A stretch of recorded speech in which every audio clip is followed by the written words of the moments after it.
تو اسے اللہ کی عطا ہی سمجھنا چاہیے۔ کچھ لوگوں کے پاس علم ہوتا ہے پر علم نافع نہیں ہوتا، وہ ٹامک ٹونجا مارتے رہتے ہیں ساری زندگی۔ علم کو اللہ کی عطا سمجھیں، اپنی عقل پر اپنے شعور پر زیادہ بھروسہ نہ سمجھیں، نظر اللہ پہ رکھیں۔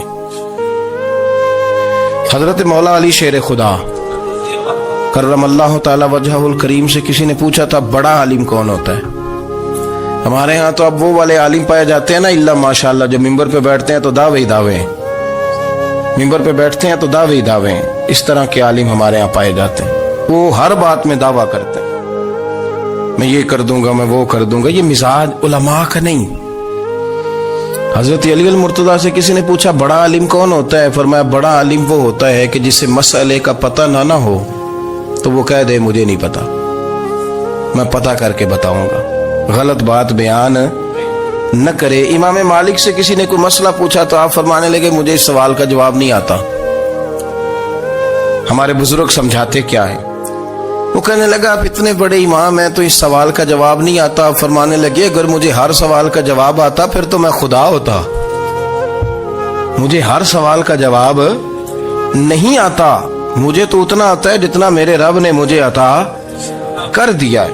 اپنی نظر اللہ پہ رکھیں، نکل آئیں اس معمے سے باہر کہ میں کوئی بلا ہوں، مجھے بڑا پتہ ہے، میرے پاس 6 ڈگریاں ہیں، مجھے 10 جگہ پہ تدریس کا شغف حاصل ہے، اس سے نکلیں باہر۔ قرآن مجید دیکھیے گا، اللہ تعالیٰ نے ارادہ قدرت فرمایا کہ میں حضرت آدم کو بناؤں گا، پھر بنانے کے بعد فرمایا فرشتوں سجدہ کرو آدم کو، سب نے سجدہ کیا الا ابلیس ابا واستکبر وکان من الکافرین، سب نے سجدہ کیا سوائے ابلیس کے، اس نے انکار بھی کیا، تکبر بھی کیا اور کافروں میں سے ہو گیا۔ تو یہ جب اللہ تعالیٰ نے سجدہ کرایا تو کیسے کرایا؟ اللہ تبارک و تعالیٰ نے نا حضرت آدم کو علم سکھایا خود، وعلم آدم الاسماء کلہا، خود اللہ فرماتے ہیں کہ میں نے جناب آدم علیہ السلام کو تمام اشیاء کے نام سکھائے، سب اشیاء کے نام سکھائے۔ تو وہ چیزیں پھر میں نے نا، اللہ فرماتے ہیں میں نے فرشتوں پہ پیش کی، میں نے کہا کہ بتاؤ ان کے نام کیا ہے، تو فرشتوں نے جو جواب دیا ہے وہ سمجھنے والا ہے۔ اللہ نے چونکہ خود علم سکھایا تھا حضرت آدم کو، جناب آدم سکھایا تھا، لیکن فرشتوں کو نہیں سکھایا تھا۔ تو اللہ کریم نے فرمایا فرشتوں یہ بتاؤ ان چیزوں کے نام کیا ہیں؟ تو فرشتے کیا کہتے ہیں؟ فرشتے عرض کرتے ہیں قالوا سبحانک لا علم لنا۔ آپ کبھی یقین کریں اس چیز کی لذت لیں تو مزہ آ جائے۔ کہا قالوا سبحانک، کہنے لگے تو پاک ہے، قالوا سبحانک، کہنے لگے تو بھئی آدم علیہ السلام کو نام سکھا لیے، پھر فرشتوں کے سامنے وہ چیزیں پیش کر کے کہا ان چیزوں کے نام بتاؤ، تو فرشتے کیا کہتے ہیں؟ کہتے ہیں قالوا سبحانک، تو پاک ہے، لا علم لنا، ہمارے پاس کوئی علم نہیں، الا ما علمتنا، ہمیں تو اتنا پتہ ہے جتنا تو نے ہمیں سکھا دیا، ہمیں تو اتنا پتہ ہے جتنا تو نے ہمیں، لا علم لنا، ہمارے پاس کوئی علم نہیں ہے، اتنا ہی پتہ ہے جتنا تو نے ہمیں سکھا دیا ہے، اس سے زیادہ ہمارے پاس علم۔ اور یہ کیوں تو نے ہمیں جتنا سکھایا اتنا پتہ ہے؟ فرشتے یہ نہیں کہتے یا اللہ تو زیادہ سکھا، آدم کو دیا تو ہمیں بھی دے، یہ نہیں فرمایا، فرمایا انک انت العلیم الحکیم، اے اللہ تو علم والا بھی ہے اور حکمت والا بھی ہے، تجھے پتہ ہے کس کو کتنا دینا ہے، جتنا تو نے مناسب سمجھا جناب آدم کو دیا، اور جتنا تو نے بہتر سمجھا وہ تو نے ہمیں عطا فرمایا۔ تو اگر آپ کے پاس علم ہے، کہیں نالج ہے، اس کو اللہ کی عطا سمجھیں۔ ہمارے ہاں بہت سارے لوگ بن کے بیٹھ جاتے ہیں، میں اکثر کہتا ہوں کہ پھر وہ دعوے کرتے ہیں میرے علاقے والے جاہل ہیں، میرے شہر والے جاہل ہیں، میرے خاندان والے پڑھے نہیں، یہ آپ کا دعویٰ ہے، یہ آپ کو خراب کر دے گا۔ ہم نے بہت سارے ایسے لوگ دیکھے جو بہت بڑے عالم تھے، لیکن اللہ جب لینے پہ آیا تو عقل ہی لے گیا، شعور ہی چلا گیا، حافظے ختم ہو گئے۔ آپ دیکھتے ہیں بڑھاپے میں کچھ لوگ ایسے ہوتے ہیں کہ جن کو یہ بھی یاد نہیں رہتا کہ میرا نام کیا ہے، میں کہاں ہوں، مجھے کدھر جانا ہے۔ تو اس وقت سے اللہ کی پناہ مانگیں اور اپنی نظر اپنے رب کریم کی جانب رکھیں، اللہ کی جانب اپنی نظر کو مبذول رکھیں۔ دوسری بات، علم کے بعد ایک چیز آتی ہے جس کا نام ہے ہدایت، جس کا نام ہے تقوی، جس کا نام ہے پرہیزگاری، جس کا نام ہے عمل، عبادت، ریاضت۔ یہ بھی اسی وقت ہی نصیب ہوتی ہے جب میرا رب کریم نصیب فرما دیتا ہے۔ ہم نے نا نیکی کا اپنا اپنا سٹیٹس بنا لیا ہے، اپنا اپنا معیار بنا لیا ہے۔ کچھ لوگ کہتے ہیں کہ جناب مسجد میں سیمنٹ کا توڑا دینے سے بہتر ہے کسی غریب کو آٹے کا تھیلا دے دو۔ اب اس نے اپنا مزاج بنا لیا نا نیکی کا، اس نے اپنا سٹیٹس بنا لیا۔ میرا یہ سوال ہے کہ نبی پاک صلی اللہ تعالی علیہ وسلم جب مدینہ شریف آئے تھے تو حضور نے سب سے پہلے غریبوں میں آٹا تقسیم کیا تھا کہ سب سے پہلے مسجد بنائی تھی؟ کیا عجیب لوگوں کا رنگ ہے، اپنی مرضی کی ہدایت، اپنی مرضی کا تقوی، اپنی مرضی کا معیار۔ مسجد کوئی بڑا چھوٹا خطیب بھی میری طرح کا ہو نا تو وہ مسجد میں بیٹھ کے جب نبی پاک کی بات کرتا ہے تو کہتا ہے میرے رسول پاک غریبوں کا سہارا بن کے آئے۔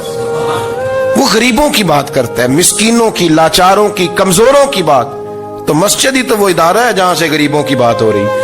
تو اب لوگوں نے غریب کو اور مسجد کو لڑانا شروع کر دیا، اس کو لڑاؤ کہ مسجد میں پیسے دینے سے بہتر ہے آپ غریب کو آٹے کا تھیلا دے دیں۔ آپ یہ کیوں نہیں کہتے کہ مسجد میں بھی آپ توڑا دیں ایک سیمنٹ کا اور ساتھ غریب کو بھی خدمت کریں؟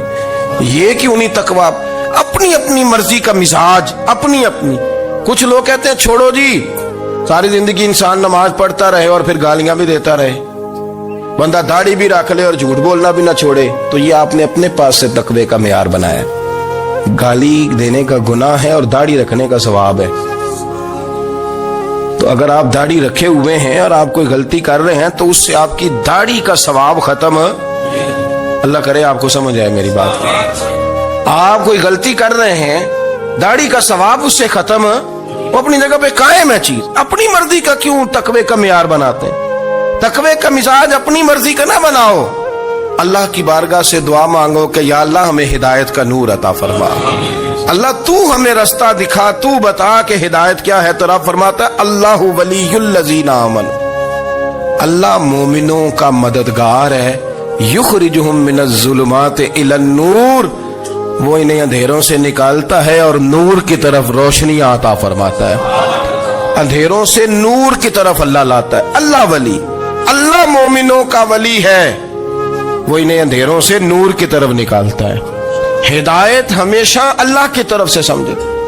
جب وہ نماز کی توفیق دیتا ہے تو اپنے فضل سے دیتا ہے، جب وہ ذکر کی توفیق دیتا ہے تو اپنے فضل سے۔ ہم سمجھتے ہیں ہو جی فلانا نہیں پڑھ رہا بڑا بیوقوف ہے، فلانا نہیں پڑھ رہا، تو تم کیا اپنی عقل کے زور پہ پڑھ رہا ہے؟ میں جی اللہ کے فضل سے 2 سپارے پڑھتا ہوں، تو کس پہ احسان کرتے تو 2 سپارے پڑھ کے رویا کر کہ اگر مالک تو بڑا قریب نہیں۔ بڑے لوگ ہیں جن کو پورا قرآن حفظ ہے پر انہیں پڑھنے کی توفیق نہیں، تو انہیں فضل کیا اور مجھے توفیق دے دی ہے پڑھنے۔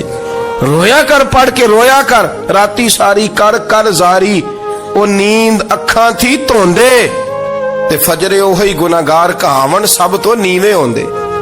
مہربانی کریں، ڈریں، نیکی کریں تو پھر ڈریں، پھر احساس پیدا کریں، پھر اپنے اندر وہ کمزوری لائیں کہ توبہ توبہ مجھے تو پتہ ہی نہیں، تو جانتا ہی نہیں۔ حضرت سیدنا امام اعظم ابو حنیفہ رحمۃ اللہ تعالی علیہ کے ساتھ ایک شخص کہتا میں نے نماز پڑھی تو عشاء کی نماز تھی۔ یہ جو لوگ بڑے ہوتے ہیں نا،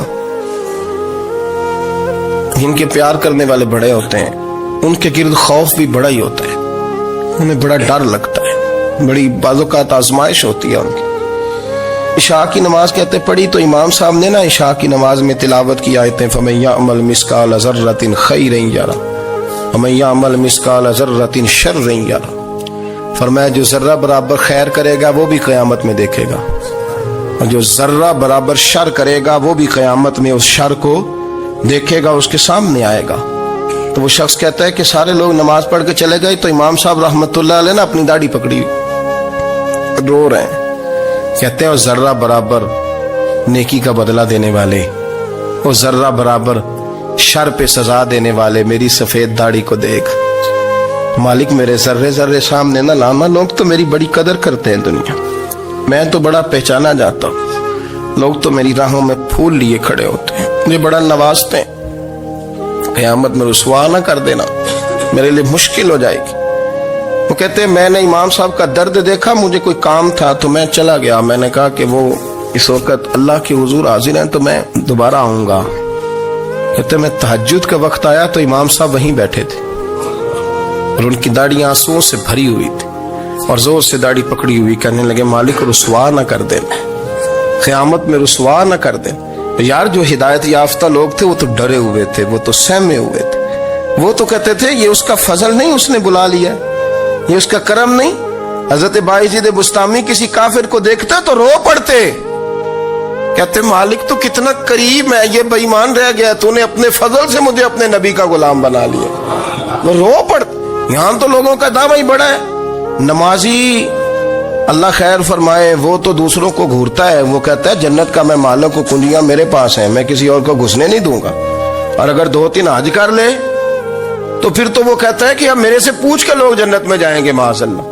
اور اگر وہ 2 4 5 7 دفعہ کوئی نفل پڑھ لے تو پھر وہ کہتا ہے چھوڑیں جی سارے لوگ بے عمل ہیں، میں اکیلا نیک ہوں۔ نہ ایسا کریں، اپنی توجہ اپنے رب پہ رکھیں، اپنی توجہ اپنے معین الملت والدین، عطائے رسول، ہند الولی، غریب نواز، خواجہ معین الدین چشتی، حضرت خواجہ اجمیر، شاہ اجمیر، شاہ اجمیر، والی ہندوستان۔ آخری عمر میں نا سارا دن روتے گزر جاتا، ساری رات روتے گزر جاتے، ذرا سی کوئی بات کرتا تو رو پڑتے، آنکھیں آنسوؤں سے بھری رہتی۔ کئی دفعہ اپنے بھی پریشان ہو جاتے ہیں نا کہ یار تو ایک بات کی جان ہی نہیں چھوڑ رہا۔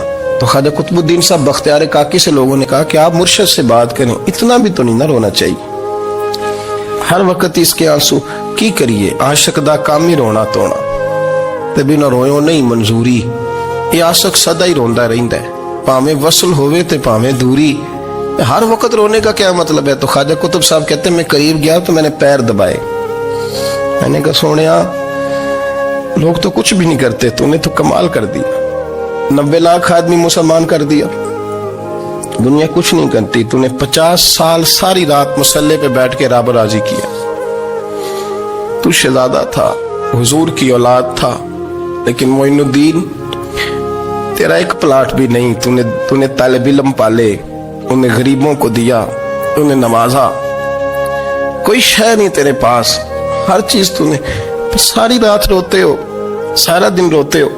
تو خواجہ قطب الدین صاحب کہتے ہیں میں نے جب عرض کیا تو خواجہ صاحب مجھے گلے لگا لیا، چیخ مار کے روئے، کہنے لگے قطب الدین پتر داڑھی سفید ہو گئی، جانے کا وقت آ گیا، جو تو نے نیکیاں گنوائی ہیں وہ ہیں صحیح میرے پاس، پر یار کی بارگاہ میں پیش کرنے کے قابل ایک بھی نہیں، ایک بھی نہیں، تو بارگاہ تو دیکھ کتنی بڑی ہے، رسول کریم کی بارگاہ میں پیش کرنے کے قابل ان میں سے ایک بھی نہیں، تو آستانہ دیکھ کتنا بڑا ہے، کیا پیش کروں گا، کیا عرض کروں گا حضور کی بارگاہ میں، کس طرح؟ وہ یار جو بڑے تھے وہ تو ڈرے ہوئے تھے، سہمے ہوئے تھے، وہ تو بڑی آزمائش میں تھے، لیکن میرا اور آپ کا رٹا 2 نمازیں پڑھ کے 6 نمازوں کا دعویٰ کرنا اور لمبی چوڑی کہانیاں بنانا اور اپنے منہ سے اپنی تعریفیں کرنا، اس سے تھوڑا باہر آئیں۔ رزق بھی میرا اللہ ہی دیتا ہے، علم بھی اللہ دیتا ہے، رزق بھی۔ بڑے بڑے فقیروں کو مالدار ہوتے دیکھا، بڑے بڑے مالداروں کو فقیر ہوتے دیکھا، بڑے بڑے، میرے ایک بڑا سخی قسم کا سجن ہے، بڑا پیارا ہے، میں اسے سخی مانتا ہوں، میں نے اپنی پریشانیوں کے دنوں میں بھی اس شخص کو سخی دیکھا۔ ایک دن رات کو مجھے ٹیلی فون کر کے کہنے لگا کدھر ہو؟ میں نے کہا میں گھر ہوں۔ نہیں اکثر سفر میں ہوتے ہو نا؟ میں نے کہا طبیعت کیسی ہے؟ ٹھیک ہے، بس حال چال پوچھنا تھا۔ میں نے سمجھا، میں نے کہا یار یہ کوئی مسئلہ ہے، ورنہ رات کے 2 بجے کوئی حال پوچھنے کو فون تو نہیں نہ کرتا، کوئی مطلب ایسا تو مسئلہ نہیں نا۔ تو میں نے بیک کال کی، میں نے کہا یار میری بات سن، مسئلہ کیا؟ کہ نہیں کچھ نہیں دل کر رہا تھا۔ میں نے کہا میری گل سن، رہے اسی 4-5 سال کٹھے، میں تین جاننا، اصل بات کر۔ کہنے لگا مکان بھی بڑا ہے، سارا کچھ ٹھیک ہے، پر وہ بڑا ہی بے نیاز ہے، کچھ حالات اس قسم کے آ گئے ہیں کہ لوگوں کو بتاؤں بھی تو لوگ ماننے کو تیار نہیں، زیادہ نہیں، مجھے نا تھوڑے سے پیسوں کی ضرورت ہے، کوئی 15-20 ہزار اگر مل جائیں میری ضرورت۔ آپ یقین کریں میں روتا رہا ساری رات۔ میں نے کہا مہربانہ تیرا کس طرح کرانگے، اس سے لے کے زمانہ استعمال کرتا تھا، پر بے پرواہی ویکھ نہ سجڑ دی، جتھے کسے دی پیش نہ جاوے، انہیں تاجاں والے در در رولے تے منگتے ہیں تخت بٹھاوے۔ سجنا کسے نو کارا مل دئی، کوئی کعبے خالی آوے. واللہ خیر الرازقین. وہ کہتے تو دائیں بائیں نہ جا, رزق تو تجھے میں دوں گا, میں ہوں بہتر رزق دینے والا. بڑے بڑے بادشاہ, بڑے بڑے شہنشاہ, بڑے بڑے لوگ, ہاتھوں میں کاسے, فقیریاں. ام ربیعہ کہا کرتی تھیں, بڑی نیک اور صالح خاتون تھیں. وہ کہتی ہیں کہ میں نا بڑے امیر آدمی کی بیوی تھی, اپنے شوہر کے ساتھ چھت پہ بیٹھی تھی تو نیچے فقیر مانگنے والا آیا. اس نے بڑے درد سے صدا کی تو میں نے اپنے شوہر سے کہا کچھ دے دیں. کہا دفع کر, ان لوگوں نے دھندا بنایا ہوا ہے. کہتی میں میکے سے بھی بڑا مال لے کے آئی تھی, میرے ماں باپ بڑے امیر تھے, تو میں نے نا چوری اپنے خامہ سے نظر بچا کے باتھ روم جانے کے بہانے گئی اور نیچے جا کے 5 دینار میں نے اس فقیر کی ہتھیلی پہ رکھے. کہتے اس نے 5 دینار دیکھے, پھر میری طرف دیکھا تو میں نے اس کی آنکھوں میں آنسو چمکتے دیکھے. کہنے لگے بی بی رب تیرا بھلا کرے, میں 3 دنوں کا بھوکا ہوں. کہ وہ چلا گیا. میں گھر آ گئی, میں باہر آئی تو میرا شوہر کہنے لگا تو اتنی اب اتنی تو تیز ہو گئی ہے اور تو اتنی خود مختار ہو گئی, میرے بغیر پوچھے مال خرچ کرے گی, جا تجھے 3 طلاقیں. کہتی میں بالدار اور وزادار باپ کی بیٹی تھی, طلاق لے کے گھر آئی تو میرا باپ ٹوٹ گیا, چارپائی پہ چلا گیا. اوہو یہ کیا بن گیا. کہتی بڑی تکلیف رہی. 1-2 سال کے بعد میرے ابا نے میری شادی کر دی. اب جس شوہر کے پاس گئی وہ بڑا نیک تھا, پرہیزگار تھا, اللہ نے بہترین صلہ دیا. کہتی چھت پہ بیٹھی تھی, دروازے پہ فقیر آیا, میں نے شوہر سے کہا کچھ دے دوں. کہنے لگا 5 نہ دینا, 15 دینا, 20 دینا, میں فقیر ہوں, میں نے فقر سے دولت دیکھی ہے, اسے خالی نہ لوٹانا. کہتی ہے کہ میں نیچے گئی اور جب میں نے اس کی طرف دینار بڑھائے تو میری چیخ نکلی, پیسے پھینک کے میں بے ہوش ہو کے گری. میرا شوہر نے آ کے اٹھایا, اندر لے گیا, پانی منہ پہ چھڑکا. کہنے لگا تجھے کیا ہوا. کہنے لگی یہ جو مانگنے آیا یہ میرا پہلا شوہر تھا, وہی تھا جو کہتا تھا کہ تو 5 دینار دے آئیے, جا تجھے 3 طلاقیں. پڑھو نا حدیث پاک. میرے نبی پاک علیہ السلام نے فرمایا ایک بندہ گنجا تھا. گنجا کوئی ترتیب آگے پیچھے ہو جائے تو مفہوم کے لحاظ سے, لیکن میں مفہوم اس کا واضح کرتا ہوں. ایک گنجا تھا, کوئی شے نہیں تھی, سر پہ بال بھی نہیں تھے, رویا کرتا تھا. اللہ تعالیٰ نے فرشتے کو بھیجا, تجھے کیا چاہیے. تو کہنے لگا بال آ جائیں اور تھوڑا مال آ جائے. فرشتے نے ہاتھ پھیرا تو بال بھی آ گئے, تو بکریاں بھی آ گئیں, لائنیں لگ گئیں, مال ہی مال ہو گئے. دوسرے کے پاس گیا, وہ کوڑا تھا, اس کو جا کے کہا کیا چاہیے. کہنے لگا شفا ہو جائے اور کچھ اللہ تعالیٰ آسانی کر دے. شفا بھی ہو گئی, گائیں بھی دے دی, بھینسیں بھی دے دی, مال ہی مال ہو. پھر ایک کے پاس گیا, وہ اندھا تھا, تجھے کیا چاہیے. اس نے کہا آنکھیں ملنے اور کچھ ساتھ, اللہ مال دے دے. اونٹ ہی اونٹ ہو گئے.